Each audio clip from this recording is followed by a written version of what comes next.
함께 은혜 받을 하나님 말씀은 로마서 8장 31절에서 39절을 제가 봉독합니다.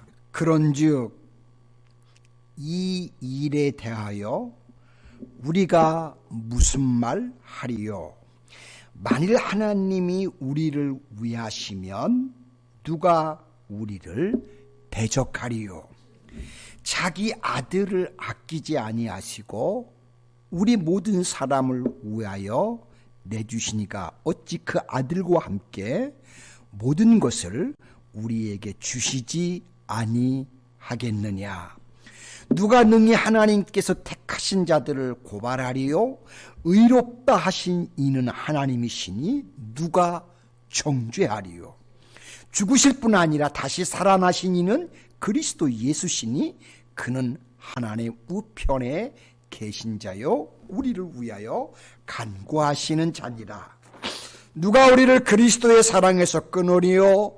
환난이나 곤고나 박해나 기근이나 적신이나 위협이나 가리리야. 기록된 바 우리가 종일 주를 위하여 죽임을 당하게 되며 도살당할 양같이 여김을 받았나이다 함과 같으니라. 그러나 이 모든 일에 우리를 사랑하시는 이로 말미암아 우리가 넉넉히 이기느니라. 내가 확신하노니 사망이나 생명이나 천사들이나 권세자들이나 현재일이나 장래일이나 능력이나 높음이나 깊음이나 다른 어떤 피조물이라도 우리를 우리 주 그리스도 예수 안에 있는 하나님의 사랑에서 끊을 수 없느니라. 아멘. 아멘. 오늘 본문 말씀을 통해서 끊을 수 없는 하나님의 사랑이라는 제목으로 같이 은혜를 나누기를 원합니다. 자, 우리가 함께 조금 전에 본 이 본문의 말씀은 사실 구원의 찬가이지만 그 주제는 구원의 확신입니다. 자, 우리가 얻은 구원이 얼마나 확실한가를 노래하는 내용입니다. 즉, 아무도 우리의 구원을 흔들거나 망칠 수가 없다는 내용을 선포하는 아주 귀한 말씀입니다. 바울 사도께서는 우리의 구원이 얼마나 확실하고 틀림이 없다는 사실을 증명을 하기 위해서 우리의 확신을 흔들어 놓을 수 있는 생각들을, 즉 세 가지 점을 가정해 놓으시고 그것들이 한꺼번에 우리에게 달려덤빈다 해도 우리의 구원은 절대로 안전하다는 것을 외치고 계십니다. 자, 그렇다면 여러분, 우리의 확실한 구원을 흔들어 놓을 수 있는 적이 있다면 과연 그것이 무엇들일까요? 첫째, 하나님에 대한, 하나님 사랑에 대한 의심이라고 할 수 있습니다. 하나님이 정말 나를 사랑하실까? 이거 의심해서 흔들리면 큰일 납니다. 그렇지요? 자, 그래서 첫 번째는 하나님의 사랑에 대한 의심이라고 할 수 있는데요. 자, 31절 중간에 보시면 만일 하나님이 우리를 위하시면 누가 우리를 대적하리요? 라고 했습니다. 하나님이 우리를 위하신다는 것은 하나님의 사랑이 끝까지 우리를 향해 변함이 없다는 것을 말씀하시는 겁니다. 여러분, 그렇다면 하나님이 끝까지 사랑하시는 자를 누가 감히 어떻게 대적하겠습니까? 자, 하나님의 사랑이 변함없는 한 그 사랑 때문에 죄와 사망에서 건져놓으신 우리들을 절대로 하나님은 포기하지 않을 것입니다. 아멘. 여러분, 사랑을 의심케 하는 술법을 기대하지 마시기 바랍니다. 자, 그러나 그럼에도 불구하고 하나님께서 무조건적인 사랑을 쏟아서 우리를 죄와 죽음에서 건져 주셨습니다. 그렇기 때문에 하나님의 사랑은 우리를 끝까지 돌보시는 사랑이요, 우리를 끝까지 지키시는 사랑입니다. 자, 그러나 우리 사람들은 때로는 우리가 너무 연약해가지고요, 그것을 끝까지 못 믿는 약한 구석이 또한 우리에게도 있다는 사실입니다. 정말 과연 하나님이 이 나 같은 못난 이를, 나 같은 이 죄인을 끝까지 사랑해 주실까? 아직도 내가 하나님의 눈에 꼭 들게 살지도 못하는데 정말 변함없이 그분은 나를 사랑하실까? 혹시 마음에 안 들면 버리는 건 아닐까? 가끔 이런 의심을 우리가 할 수도 있다는 것입니다. 자, 그렇지만 예수님을 믿으신 지 얼마 안 됐거나 믿은 시간들이 오래됐거나 모든 걸 가릴 것 없이 아버지 사랑에 대한 의붓증 증세는 작든 많든 차이가 다를 뿐 누구에게나 다 있다는 겁니다. 목사님, 저는 없을 것 같아요? 저도 때로는 흔들릴 때도 있습니다. 하나님이 나를 사랑하실까? 이렇게 못났는데도 하나님이 진짜로 그럴까? 그런 생각할 때도 더러 있습니다. 아마 저만 그런 게 아니고 다 그래요. 그래서 가끔 목사도 회의에 빠질 때도 있고요. 저 위대한 선지자 사도들도요, 이외가 아니었어요. 하나님이 나를 사랑하신다면 어떻게 이러실 수가 있지? 그런 불안해하는 버릇이 결코 남의 것만은 아닙니다. 이럴 때 우리도 잘못 생각하면 구원의 확신이 흔들리는 위기를 우리가 만나게 된다는 겁니다. 절대 거기에 마귀에게 속지 마시고 흔들리지 마시기 바랍니다. 자, 바울사도께서는 마귀가 아무리 유혹을 해도 하나님의 사랑에 대해서는 절대 의심해서는 안 된다고 그렇게 가르치십니다. 자, 32절 본문에 보시면 자기 아들을 아끼지 아니하시고 모든 사람을 위해서 내어주시니까 어찌 그 아들과 함께 모든 것을 우리에게 은사로 주시지 아니하겠느냐. 할렐루야. 그렇죠? 아멘? 맞죠? 그렇습니다. 저도 그렇게 믿습니다. 자, 우리 성도 여러분, 우리를 위하시는 하나님의 사랑이 지닌 이 영원 불변성을 무엇으로 우리가 증명할 수 있을까요? 바울사도께서는 우리를 위해 당신의 독생자 아들을 아끼지 않으시고 주시는 그런 사실에 미루어서 절대로 우리 하나님은 흔들리지 않는다고 이야기하고 있습니다. 믿습니다. 그러니까 그 아끼는 아들도 우리에게 허락하여 주시잖아요. 여러분, 독생자를 주셨다는 것은 하나님이 가장 최고로 아꼈던 것을 내놓으셨다는 말이에요.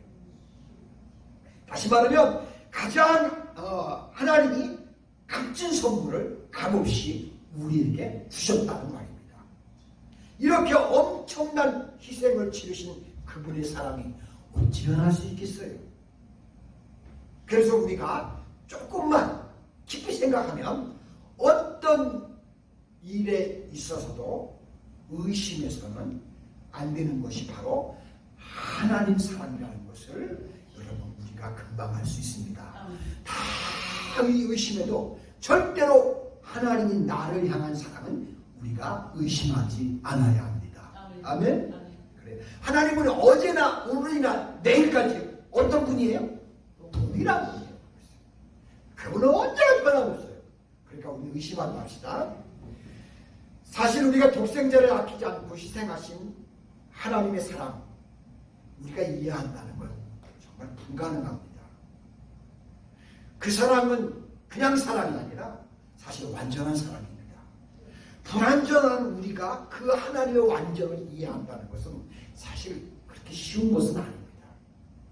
자, 우리 성도 여러분, 예수님을 십자가에 못 박은 자가 누구셨습니까? 노마군입니까요? 아니면 빌라도입니까? 사실 둘 다 아니에요. 예수님을 십자가에 내어주신 분은 하나님 그분이셨어요. 그렇게 당신께서 아끼시던 독생자를 십자가에 내어주신 분이 바로 우리 하나님이십니다. 예수님을 어둠의 권세 아래 내려놓고 채찍을 맞게 하시고 수모를 당케 하시고 저지의 죽음을 죽게 하신 분은 하나님 자신이었습니다. 성경은 여러 곳에서 이 사실을요 증거하는데요. 제가 두 곳에서만 한번 살펴볼게요. 이사야 53장 10절에 보시면 여호와께서 그에게 상황을 받게 하시기를 원하사 질고를 당하게 하셨습니다. 예수님이 십자가의 질고를 당하게 하시도록 하나님이 하셨어요. 로마서 4장 25절에는 예수는 우리의 범죄한 것 때문에 내어줌이 되고 우리 범죄 때문에 하나님이 내어주는 그런 분이 되셨다는 겁니다. 라고 하면서 하나님이 예수님을 죽음에 이렇게 내어주신 것을 우리가 성경에서 볼 수 있습니다. 자, 그렇다면 논리적으로 볼 때 하나님의 입장에서 거부할 수 없는 사실이 하나 있어요. 그게 뭐냐면 오늘 본문 32절에 보시면 자기 아들을 아끼지 아니하시고 우리 모든 사람을 위하여 내어주시니가 어찌 그 아들과 함께 모든 것을 우리에게 주시지 아니하겠느냐라고 그렇게 말씀하십니다. 아들도 주는 그분이 우리에게 무엇인들 안 주시겠느냐라는 겁니다. 우리 하나님은 그런 하나님입니다. 믿습니까? 아멘. 저는 그렇게 믿습니다. 여러분도 또 그렇게 믿으신다고 아멘 하셨습니다. 너무 감사해요. 여러분, 이 말씀의 의미는 우리를 사랑하셔서 독생자 아들 예수를 내어놓으신 하나님이시라면 나머지 우리를 위해서는 그분이 주지 못할 것이 무엇이겠느냐라는 겁니다. 가장 귀한 것을 내어놓는 사람은 더 귀한 것을 쉽게 내놓을 수가 있습니다. 마찬가지로 하나님에게는 가장 큰 것, 가장 귀한 것인 독생자 예수님을 우리에게 주셨습니다. 그 아들을 주신 그 독생자의 그 사랑, 그렇다면 아들도 주셨다면 그 나머지 것은 자연히 우리들에게 따라오게 마련이라는 것입니다. 여러분, 우리가 예수님 모를 때는요 하나님과 우리의 관계가 원수 관계였습니다. 한번 생각해 보세요. 우리가 그분의 원수였을 때 자기의 독생자를 주신 하나님이라면 우리가 그분의 사랑하는 자녀가 된 지금은 뭘 말하겠어요? 어떻게 뭘 말해요? 무엇인들 그분이 우리에게 뭘 아끼겠어요? 어찌 우리를 위해서 무엇이든 그분이 안 하시겠습니까? 우리가 하나님의 아들, 딸들이 된 이상 하나님은 우리를 보시며 우리에게 필요하다면 모든 것을 다 하실 수 있는 분입니다. 아멘. 아들도 십자가에 내어서 우리를 살리는 분인데 무엇인가 하나님 우리에게 아까워하시겠습니까?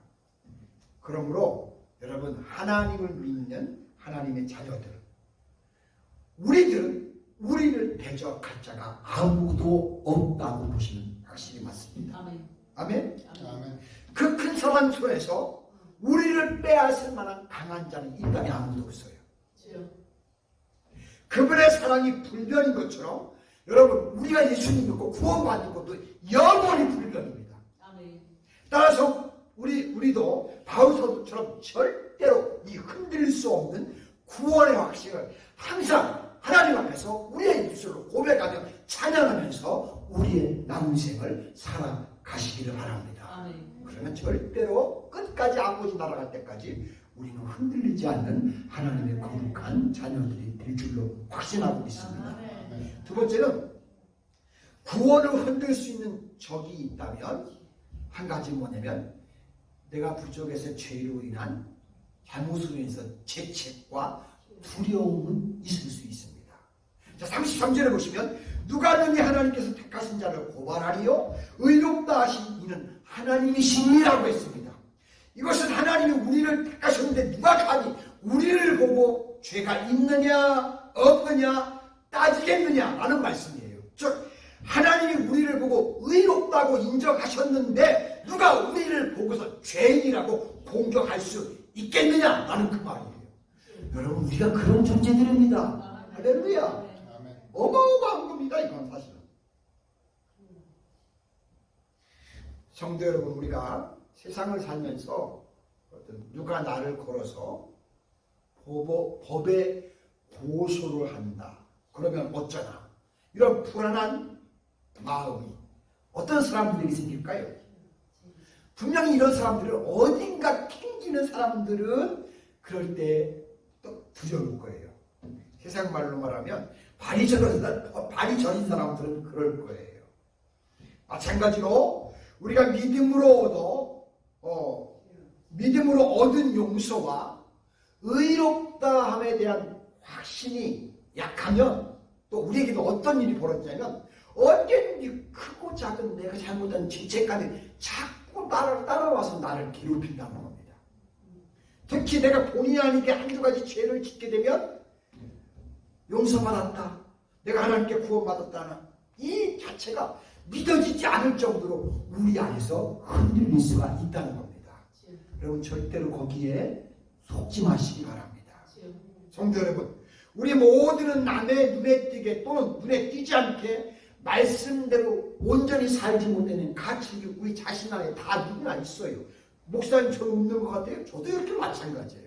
내가 어떤 때는 말씀대로 못 살고 말씀대로 못했을 때는 죄송하다고 나도 가치 가지고 있어요. 자, 그래서 항상 우리 안에는 어떤 때는 죄책감이 따라올 때가 있어요. 또한 그럴 때 우리의 믿음이 조금 흔들리면 동시에 그것 때문에 내가 하나님으로부터 받은 구원의 확신이 이렇게 막 요동치고 흔들릴 수가 있습니다. 자, 마귀는요 이러한 우리의 약점을 알고 이해해서 야, 네가 그러고도 하나님 자녀야? 네가? 하면서 우리를 정죄하려고 그놈은 달려듭니다. 그러면 또 우리는요 더 큰 가책을 느끼고 불안에 떨면서 막 이렇게 겁을 냅니다. 자, 이와 같은 처지에서도요 우리 믿는 사람들 어떤 자세를 가져야 되느냐? 그럼에도 불구하고 아니야, 나는 주님으로부터 구원받은 사람이야. 할렐루야. 항상 여러분 우리가 약함이 있고 잘못할 수도 있고 우리 다 실수할 수 있잖아요. 그래서 때로는 흔들릴 수 있어요. 그럼에도 불구하고 우리는 항상 마음속에 갖고 있는 중심은 뭐냐?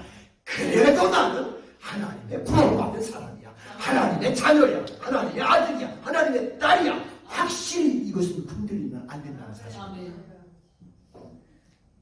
마귀는 이렇게 말할 거예요. 너도 죄를 지었으니까 이제 너는 구원은 틀렸어.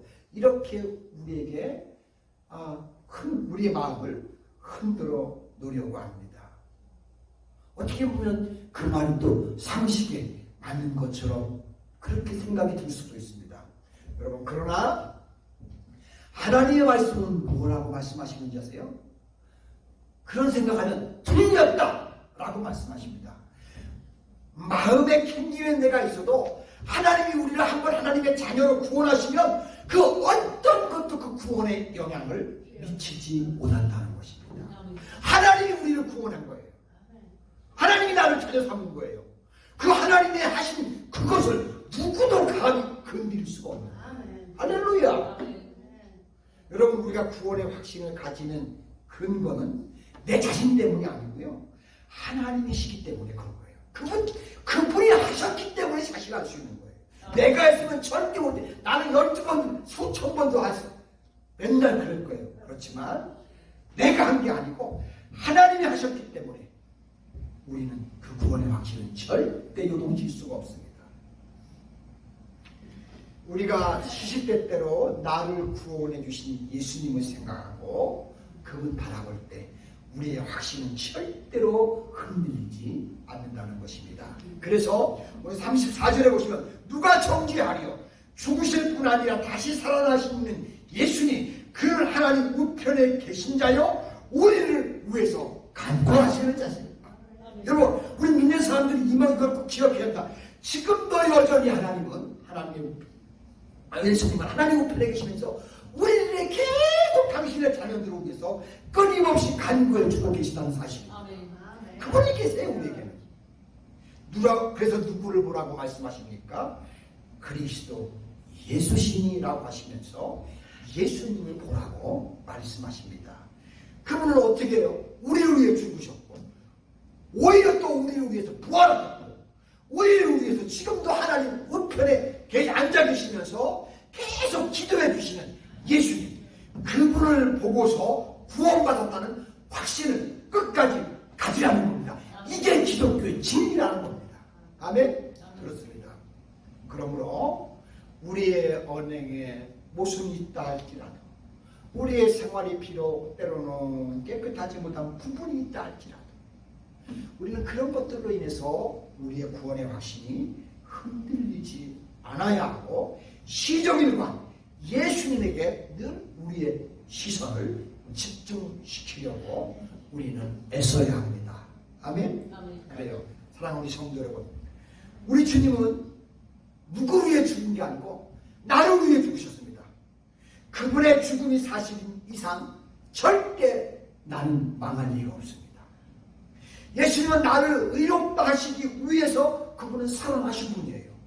그분은 나를 위해 살아계신 이상 절대로 내가 그분으로부터 버림당할 수가 없습니다. 아멘. 예수님은 지금도 하나님 우편에 계실 뿐만 아니라 우리를 위해서 하나님 우편 보좌에서 계속 당신의 자녀들을 위해 중보기도 하고 계십니다. 그러므로 우리는 예수님을 바라보며 구원의 확신을 다시 한번 굳게 붙잡고 끝까지 그 주님 의지하면서 함께 동나가면서 주님 나라를 향해 달려가는 저와 여러분 되시기를 주님을 축복합니다. 세 번째는 구원의 확신을 흔들 적이 있다면 생명을 위험하는 시험입니다. 자, 아무리 믿음이 좋은 사람이라도 무서운 시험이 던지면요 덮치잖아요. 그러면 그분이 평소에 가졌던 평안했던 게 흔들릴 수 있어요. 자, 오늘 35절로 36절에 보시면 누가 우리를 그리스도의 사랑해서, 그러나 누가 우리를 그리스도의 사랑해서 끊으리요 환난이나 곤고나 핍박이나 기근이나 적신이나 위협이나 가리냐 기록된 바 우리가 종일 주의 죽임을 당케 되며 보살할 양같이 여김을 받았나이다 한과 같으니라라고 했습니다. 자, 여러분, 이게 얼마나 무서운 환경이에요. 세상에서 우리를 위협할 수 있는 가장 무서운 것들이 여기 다 나옵니다. 환난, 곤고, 핍박, 기근, 위협, 칼, 어느 것 하나 우리에게 두려움을 주지 않는 것은 없습니다. 환난, 여러분, 이거 노마 시대에요. 곡식을 타자할 때 사용했던 타작기를 말하는 뜻이에요. 우리나라 말로 하면 이렇게 도리개진다고 도리개질 하지 않아요. 그거 똑같은 거예요. 땅에 곡식을 깔아놓고 도리개를 힘껏 내리치면 어떻게 돼요? 알곡이 막 떨어져 나오잖아요. 환난은 마치 성도를 땅에 눕혀놓고 도리개를 내리치듯 호되게 다루는 것을 말하는 겁니다. 곤고는 이건 정신적인 고통이에요. 마치 몸이 조금도 꼼짝할 수 없도록 좁은 감옥에서 옴짝달싹할 수 없는 사람처럼 움직이고 아주 활동을 못하게 하는 그런 처지를 말하는 거예요. 터질 것 같은, 미칠 것 같은 이렇게 정신적인 고통을 성경은 곤고라고 말합니다. 이에 비해서 핍박은 노골적인 방패예요. 기근은 굶주림입니다. 적신은 헐벗음입니다. 자, 로마 당시 예수님 믿고 하나님의 뜻대로 살고자 하는 많은 성도들이요, 모든 산의 터전을 빼앗기고 농사도 지을 수도 없고 모두가 다 황무지로 막 쫓겨났습니다. 그곳에서 굶주림과 헐벗음을 견디지 못해서 죽어간 사람들이 수없이 많았습니다. 이와 같이 육체적, 정신적, 영적으로 무서운 시련을 당하게 되면 사실 우리의 구원의 확신이 흔들리게 됩니다. 여러분, 우리가 한번 이와 같은 신세가 됐다고 하면 나를 가정하고 상상해 보십시오. 그런 최악의 조건에서도 끝까지 내가 하나님 믿을 수 있을 것인지. 사실 저 목사지만요, 여기 있지만 아무도 우리 누구도 장담을 못한다고 저는 그렇게 봅니다. 그러나요, 사도 요한은 단호한 어조로 이렇게 막 그런 거기 보시면 이 모든 일에 우리를 사랑하시니로 말미암아 우리가 넉넉히 이기느니라. 나 때문에 이기는 게 아니라 우리를 사랑하신 예수님이 우리 배후에 있기 때문에 그분 때문에 우리가 넉넉히 이길 수 있다는 겁니다. 아멘. 그래요. 여러분, 예수님이 지니신 그 사랑의 힘, 사랑의 예수님이 주시는 그 능력은 저는 천하의 무적이라고 믿습니다. 바울사도처럼 이 능력을 환난과 곤고와 굶주림을 당하면서도 끝까지 입증한 분입니다. 핍박이 아무리 무서워도 예수님의 사랑만큼은 강하지 않다는 것을 그분은 알았습니다.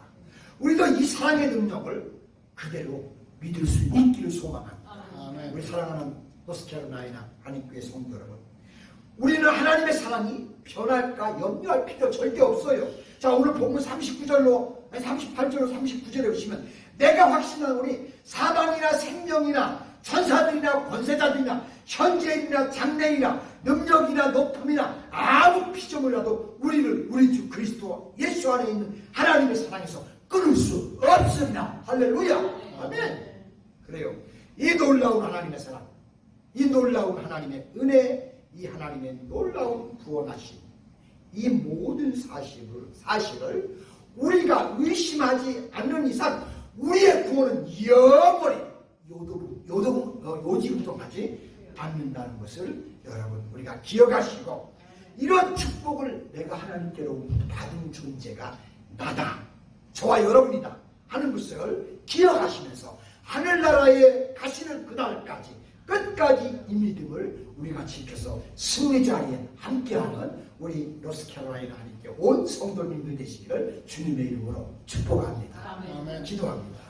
하나님 아버지, 고맙고 감사합니다. 참 하나님의 사랑에 대해서 바울사도께서 이 로마서를 통해서 우리를 향한 그분의 사랑은 정말 끊을 수 없는 사랑이라고 우리에게 그렇게 표현하면서 이 편지를 남겨주셨는데, 하나님 아버지, 오늘 이 말씀을 들으면서 이 하나님의 사랑을 끝까지 기억하면서 마지막 주님 앞에 설 때까지 승리자의 자리에 우리 온 성도님들이 다 거기에 함께하는 축복의 역사가 있도록 은총을 허락하여 주시옵소서. 감사드리며 예수님의 이름으로 기도드립니다. 아멘.